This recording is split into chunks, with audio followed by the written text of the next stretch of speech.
Alert, Roy Moore campaign releases witness statements, destroys accuser Nelson's account, Dems are desperate. Roy Moore has maintained from the beginning that he didn't know his accuser Beverly Young Nelson and wasn't familiar with the restaurant she claimed that she worked out. The Moore campaign has released 3 witness statements that totally destroys Nelson's story, reports Breitbart News.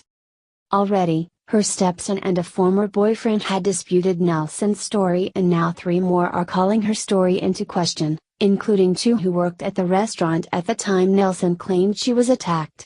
Neither one ever saw Moore come into the restaurant, and neither one remembers Nelson working there. Rhonda Ledbetter had worked at the Oldie Hickory House for 3 years, including time before and after the alleged attack. Here is her statement. When I heard Beverly Nelson's story, there were several details that were different from what I remember. I was nervous at coming forward because of all the attention this story has gotten, but as a moral and ethical person I had to speak up about what I know to be true. I was a waitress at Oldie Hickory for almost 3 years from 1977 to 1979, and I never saw Roy Moore come into the restaurant. Not one time. And I would have noticed because most of our customers weren't wearing suits, especially not at night. I came forward because from what I've seen, the media is only interested in reporting one side of the story. In fact, Dixon Hayes from WRBC in Birmingham asked for former employees to contact him but never responded when I told him I never saw Roy Moore come into Oldie Hickory House during the 3 years I worked for.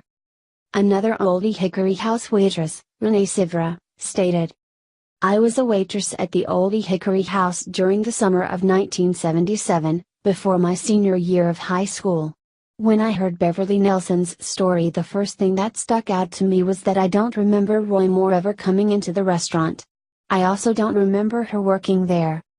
The third and final witness was Johnny Bellew Sr., described as a former police officer with over 2 decades of experience with the Etowah County Sheriff's Department and the Gadsden Police Department. I was a regular customer at Oldie Hickory House, and I never once saw Judge Moore come in there. If he had, I would have immediately recognized him. I also never met Beverly Nelson during any of the many times I frequented the restaurant, and I can't say that she even worked there. The slander surrounding Judge Roy Moore is falling apart quicker than a dollar store tablecloth. If Nelson ever worked at the restaurant, it would be very simple to prove. All she has to do is request a copy of her 1977 tax return. Don't count on that happening, as her lawyer Gloria Allred refuses to release the school yearbook to vary her claim that Roy Moore actually signed it.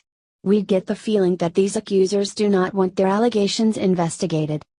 Tuesday morning, Janet Porter, president of Ohio's Faith to Action, appeared on MSNBC to offer another side to the story. As the tangled web of lies unravels, Judge Roy Moore is being proven innocent, she told hosts Olive Wilshire and Stephanie Ruhle, citing the above witnesses who have come forward.